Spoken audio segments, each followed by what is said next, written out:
Good morning, lovely people. Welcome back to the Farm of Freewarden. Today is a busy day for us, so I got out here bright and early. Haven't even done chores yet, but it's a beautiful morning, nice and cool. A light breeze, and I've got some things to show you here around the farm. Right back here we've got our sheep. We've still got them mowing our grass. I'm gonna go over to the other side of the driveway here where we had them before, and I want to show you just the differences between the two paddocks. Over here we've got Premier1 sheep and goat fencing right here. This stuff works really good. It just takes a little bit longer to set up and put away. Just some of the differences between Premier1 and our 2-line wire over there, which we just stretch out on reels and then we can wind them back up. One of the big differences is stepping over that is basically just take a step over. Now stepping over this is, you gotta take a big step over. Which a person can do, you just gotta be a little limber. Now we're over here on the paddock where the sheep just were 2 days ago. We moved them not yesterday, but the evening before yesterday. And so this paddock is just beginning to recover. I can see growth around here where the sheep ate it down almost to the ground, which is too far. However, we were trying to give them the time that they needed to really clean this up. If you look behind me here, you'll see it's a little patchy. And that's why we left them on here so long, just to see how long it would take. We were gonna just do it once, and we're not gonna leave them on the other paddock as long as we left them in here. But I just wanted to see how long it would take them to get rid of these patches. Part of the experiment, right? So they've not gotten rid of the patches, unfortunately. They just never did. It got to the point where I thought, well, maybe they're just blind and they can't see that they've got these big patches back here. I don't know what these patches look like to you on screen here, but the way I'm looking at it, they cleaned up about 90% of this paddock and they left these little patches. And I'll just go back through with a weed trimmer or a lawnmower and clean those up. I'm pretty happy about the rest of it. This is gonna take me probably 5 minutes to clean up what they left behind. And that's so, you know, is it worth it to save the time? They did a fairly good job. Everything else is very nicely and evenly mowed. I don't know. I'm still trying to decide if it's worth it. However, back here, and this is the important part, back here in the thicket is where they really took care of a lot of stuff. They took care of some wild cucumbers back here. They took care of a lot of little saplings that we just don't want growing up in and amongst our trees. So as you look at the ground, you'll notice up ahead we've got a little patch of nettles. They don't seem to really like the nettles.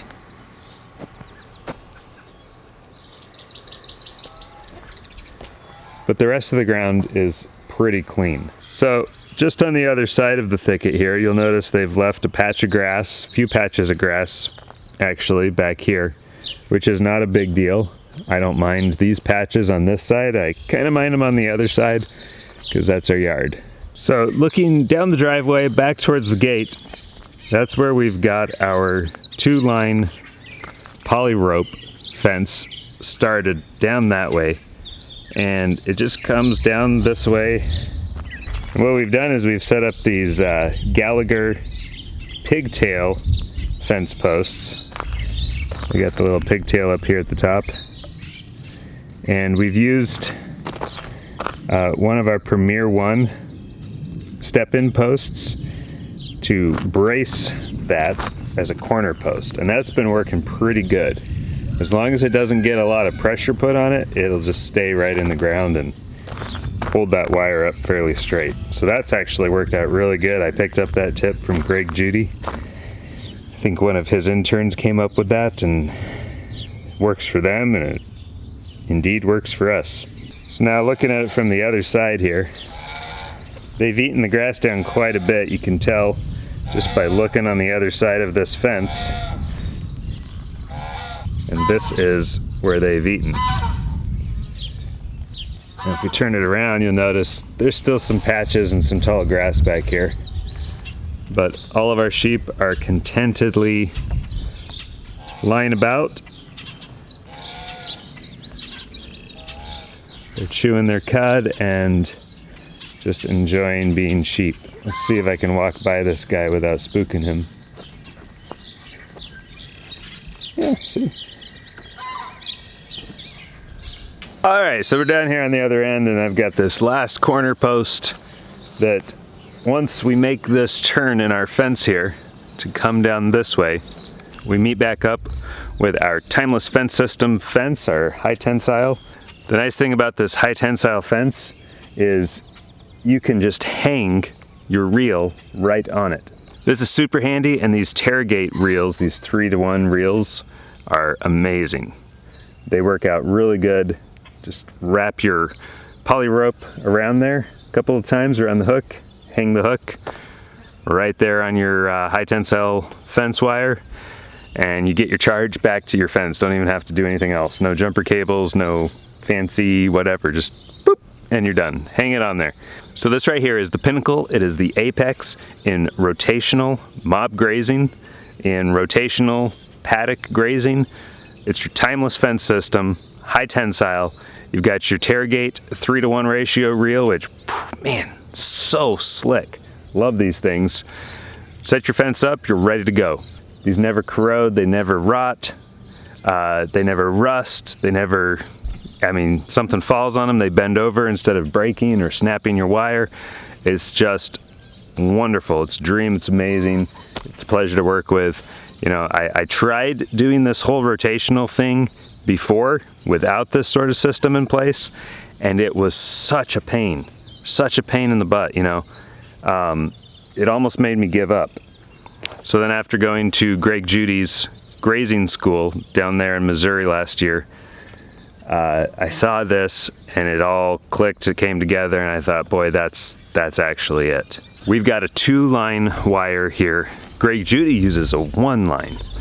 I'm working on that. He started with a 3-line and he worked down to a 2-line and then finally a 1-line. We have to start somewhere, so we're starting with the 2-line, and the sheep actually did get out yesterday. They got out twice. I'm not sure what the problem was the second time, but the first time the fence was not on. And so, well, they actually attempted to get out a third time, and my wife was out here, thankfully, happened to see it, and she gently discouraged them from getting out of the fence. Here they all are in this paddock, and we're just enjoying watching them right outside our window graze and mow down our grass for us. And are they doing a perfect job? No, but they also don't like everything in here that there is to eat. We just want them to clean it up enough for us to get back here, you know, because we did kind of let it get overgrown to see how they would do.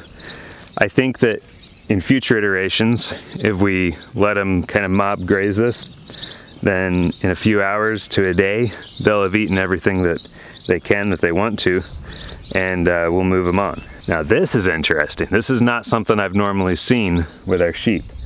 They've actually been eating the thistles. That is really cool. So they've been eating those thistles down, and over there too a little bit. Yeah, they've been going after those even with the spines on them. That's cool.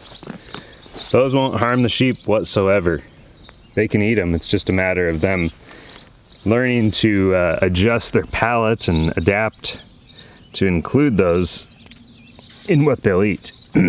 So you put them in a paddock with enough thistles and they will actually eat these down a little bit. So as far as your Premier1 fencing, as far as your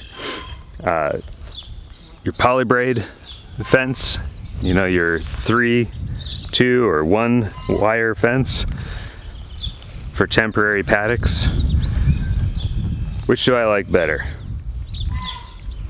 Well, I like them both, and they both have their purposes. Definitely, I do like the Premier1 fencing, because here's the thing. there's gonna be times when you're not gonna want a fence right up next to your, high tensile. Okay, so in those applications, I do really like the Premier1 fencing. However, when I have access to the high tensile now, it's gonna be basically running a reel with a bunch of temporary posts all the way around, because, you know, the downsides to the Premier1 fencing is it is a little heavy. The Premier1 fencing definitely has its purposes, but it's also got, you know, it's got its pros, it's got its cons. It's highly versatile. You can use it just about anywhere.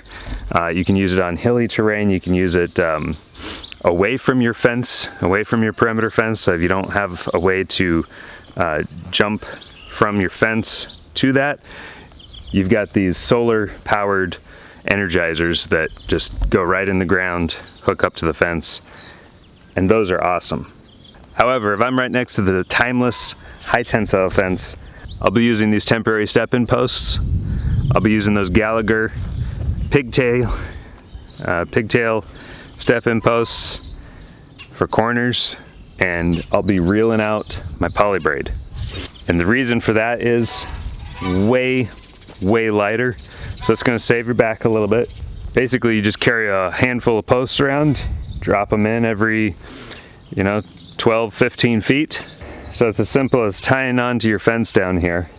And what I did is I just took these hooked handles and I just wrapped them around a couple times and clipped them onto the wire. So I've got contact down here and I've got contact on the other end. And this paddock is really goofy. This is like an L-shaped paddock.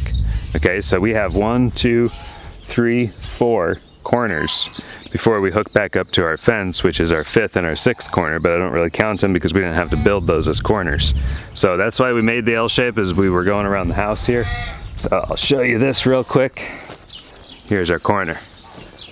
Take us right around the back of the house, and you'll see I've got a roll of the Premier1 fencing right here. That was just in case, I still didn't trust in the system here. They've been grazing on this for about 36 hours, and I think we're gonna probably move them at the end of the day. We'll see how they do. This is kind of part 2 of the experiment. The last paddock was letting them get used to this again because they've just been open free ranging for a while now, or they've been locked in the barn, but then they really wanted to get back out to the north pasture, and I think being distracted by the north pasture kind of kept them from eating as much as they could have or should have. So I think they were a little distracted when they were on the other side of the driveway. Now that they're over here, there's no access for them to get back to the north pasture. They're not going to be sitting there bemoaning the fact that they're not there in the lush pasture that they want to eat in, which, by the way, we're probably going to mow for hay because the south pasture, which we just hayed, is already coming back pretty quick. I mean, I see probably 4 inches of growth on that since we mowed it last week. We moved them over here and they've been eating this a lot more quickly. We'll see how quickly they get through it, and then we'll move them down to the next part of the lawn. So far, all in all, I think that the mowing experiment with the sheep has been a success. I'm going to define that not by terms of them having completely eaten everything down and not left a scrap and not left a patch of anything, but 90% is pretty good. So if they can start doing that 90% in a day, that'd be awesome. They're not quite at 90% here, and it's been 36 hours. So they've got a little more work to do, but they're in training. They're in training. And we may just not be able to get them to mow it down 90%. So what I do plan on doing back over here is all these patches and everything that you see, I am going to be getting out there with the mower or the string trimmer and getting those things knocked down to make them nice and even everywhere. And I'll have to do the same thing over here. Once they're done over here, I'm going to have to go over it with the mower. So it's just going to be determining, was it worth it? I mean,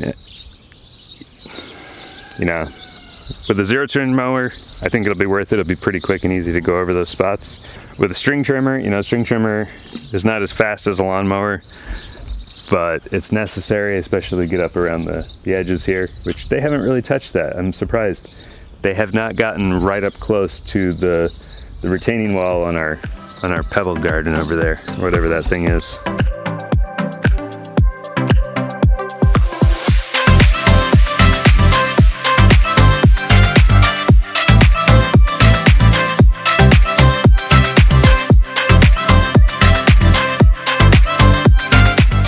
Well, that's it for today, folks. We got rained out, so I had to leave about 100 pounds of hay out in the pasture, but we got I don't know, probably about 2 tons of hay out of the pasture today, so that's good. That was a good harvest there. A little upset that I wasn't able to get the last of it, and all the hay did get rained on, but you know, we need the rain, so it's either thank God for the rain or curse him because it's falling on your hay. So I guess we're gonna accept the good, and we'll just be thankful that we got some hay. Nutritional quality in hay goes down when it rains on it, which is a big problem. That's why everybody, you know, they're gonna ask, well, did it rain on your hay? Or was there any rain on that hay? And what the rain does is it leaches sugars, it leaches the carbohydrates, nutrients out of the hay. Then the hay doesn't have as high a nutritional value as it did before. So it's currently raining out here. You know, the other thing we can thank God for is that we get a shower today. This is a farmer's shower.